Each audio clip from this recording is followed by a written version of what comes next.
নমস্কার, অর্পিতার সহজ রেসিপিতে আপনাদের সবাইকে স্বাগত। আশা করি সবাই ভালো আছেন। শীতের আমেজে দুধ পুলি বা নানান রকমের পিঠে খাওয়ার আমেজই আলাদা। আজকের রেসিপি দুধ পুলি। অনেকেই বলেন যে দুধ পুলি বানাতে গেলে কখনো কখনো পিঠে ভেঙে যায় দুধে দিলে, আবার কখনো বাসি হয়ে গেলে শক্ত হয়ে যায়। কিন্তু আমি আজকের যেভাবে দেখাবো এইভাবে যদি আপনারা তৈরি করেন তো ভেঙেও যাবে না এবং শক্ত হয়েও যাবে না বাসি হয়ে গেলে। সম্পূর্ণ রেসিপিটা যদি আপনারা ফলো করেন তাহলে আপনাদের একদম পারফেক্ট দুধ পুলি তৈরি হবে।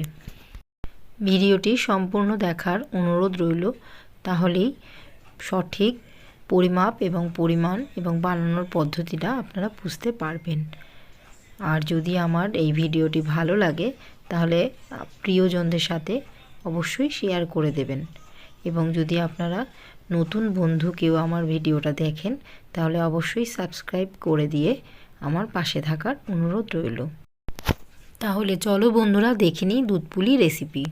প্রথমেই আমি একটি কড়াইয়ের মধ্যে নারকেল কোড়া দিয়ে দিলাম 2.5 কাপ এবং একই কাপের 2.5 কাপ গুড় দিয়ে দিলাম, পাটালি গুড়।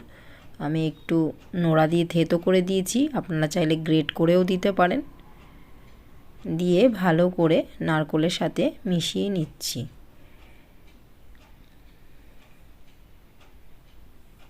এই সময় গ্যাসের ফ্লেমটা মিডিয়াম রেখেই করবেন, আর অনবরত নেড়ে চেড়ে করতে হবে যাতে নিচে মিশ্রণটা লেগে না যায়। মিনিট 10 এভাবে অনবরত নেড়ে চেড়ে পুরটা তৈরি করে নিতে হবে। দেখুন বন্ধুরা, পুরটা কিন্তু হয়ে এসছে আমার। এই পর্যায়ে আমি গ্যাসটা বন্ধ করে দেব এবং পুরটা একটু ঠান্ডা হতে দেব। এবারে আমি একটা বাটিতে 3 কাপ জল গরম করতে দেব এবং তার মধ্যে দিয়ে দেব পরিমাণ মতো লবণ। জলটা ভালো করে এভাবে ফুটে গেলে এদিকে আমি একটা কড়াইয়ের মধ্যে নিয়ে নিচ্ছি 2.5 কাপ চালের গুঁড়ো। আমি গোবিন্দভোগ চালের গুঁড়ো ইউজ করেছি, আপনারা যে কোনো আতপ চালের গুঁড়ো ব্যবহার করতে পারেন। আমি 2.5 কাপ চালের গুঁড়ো এবং 1/2 কাপ ময়দা এখানে দিয়ে দিচ্ছি। ময়দাটা অবশ্যই দেবেন, তাতে করে পিঠেটা নরম হবে। এবং পুরো যে জলটা আমি গরম করেছিলাম সেটা পুরোটা দিয়ে ভালো করে মিশিয়ে নেব। আমি কিন্তু এখন গ্যাসটাও জ্বালিয়ে দিয়েছি, কারণ গরম গরম যত মাখিয়ে নেওয়া যাবে না তত পিঠেটা নরম হবে।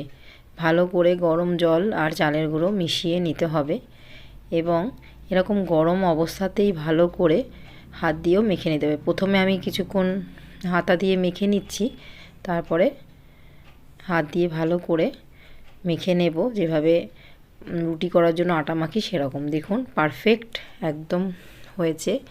যতটা চালের গুঁড়ো নেবেন ততটাই যদি জল আপনারা ব্যবহার করেন তাহলে কিন্তু মাখাটা একদম পারফেক্ট হবে। এবারে আমি যে নারকেলের পুর তৈরি করে রেখেছিলাম সেগুলো দিয়ে এভাবে ছোট ছোট করে লম্বা লম্বা শেপ দিয়ে নিচ্ছি, তাতে পিঠে তৈরি করতে সুবিধা হবে। আপনারা ডাইরেক্টও পুরটা দিয়ে দিতে পারেন পিঠের মধ্যে। আমি একটা লেচি নিয়ে এভাবে গোল করে নিচ্ছি। বন্ধুরা দেখে নিন, আঙুলের সাহায্যে চেপে চেপে এরকম একটা বাটির মতো তৈরি করে নিয়েছি। তার মধ্যে এবার ওই পুরটা দিয়ে ভালো করে চেপে চেপে মুখটা আটকে দিচ্ছি। ভালো করে অবশ্যই পুলির মুখটা আটকে দেবেন, তাহলে দুধের মধ্যে দিলে পিঠে থেকে নারকেল বেরিয়ে যাবে না। ওর জন্য সিল করার সময় ভালো করে খেয়াল রাখতে হবে যাতে ভালো করে মুখটা আটকানো হয়। আপনারা আপনাদের ইচ্ছা মতো ডিজাইন করতে পারেন, বা ডিজাইন না করে শুধু যদি চেপে রেখে দেন তাতেও ভালোই লাগবে, কিন্তু একটু ডিজাইন করলে দেখতে ভালো লাগে। আপনাদের পছন্দ মতো এভাবে তৈরি করে নিতে পারেন। এরকম ছোট ছোট লেচি করে আমি আরও কয়েকটা পিঠে তৈরি করে নিচ্ছি। দেখুন বন্ধুরা কিভাবে তৈরি করছি, ভিডিওটা খেয়াল করলেই বুঝতে পারবেন যে কিভাবে পিঠেটা আমি তৈরি করছি।